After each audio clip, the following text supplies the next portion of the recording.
ఇట్లాంటిది పెడతారు. ఇప్పుడు ఆయన పేరేంటి, మన ఏకంగా నెల్లూరా కాదు, మన దాని పేరు మన తెలంగాణలో బీఆర్ఎస్ అప్పట్లో కేసీఆర్ మీద డైరెక్ట్ గా గొడవకు దిగేవాడు ప్రవీణ్ కుమార్.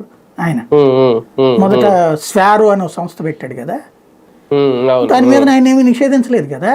స్వారో సంస్థ పెట్టడం తప్పనలేదు కదా. స్వారో అనే సంస్థ నడిపాడు కదా ఆయన. వాటిని ఏమంటారంటే స్వచ్ఛంద సంస్థలు అని చెప్తారు వీళ్ళు సాధారణ. దాని ద్వారా నిజంగా వాళ్ళు చేసేది కూడా వాళ్ళ సామాజిక వర్గాలకు సంబంధించిన యువతరానికి ఏదో ఒక చదువులు నేర్పించడము, స్కిల్స్ నేర్పించడము అది చేస్తారు. ఎందుకు అంటే అట్టడుగు వర్గాల నుంచి ఆ స్థాయికి వచ్చారు వీళ్ళు. మనం అది గుర్తుపెట్టుకోవాలి.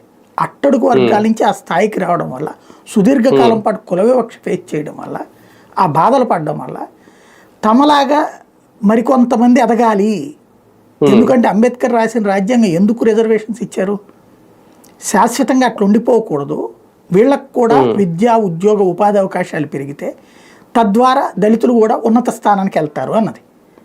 ఇది కేవలం ఒకటి తినేసి బతికేయమని కాదు కదా. అందుకోసమనే దాదాపుగా నాకు తెలిసి ప్రతి దళిత అధికారి కూడా కనీసం 10 మందికి చదివించడము, లేదా అలా చదివించే సంస్థలతో టైఅప్లో ఉండటమో చేస్తారు. లేదా సదరు సంస్థలు వాళ్ళ దగ్గరికి వెళ్ళి అడుగుతాయి అనమాట, సార్ మీరు మన యొక్క రిజర్వేషన్ విధానం వలన అంబేద్కర్ గారు రాసిన రాజ్యాంగం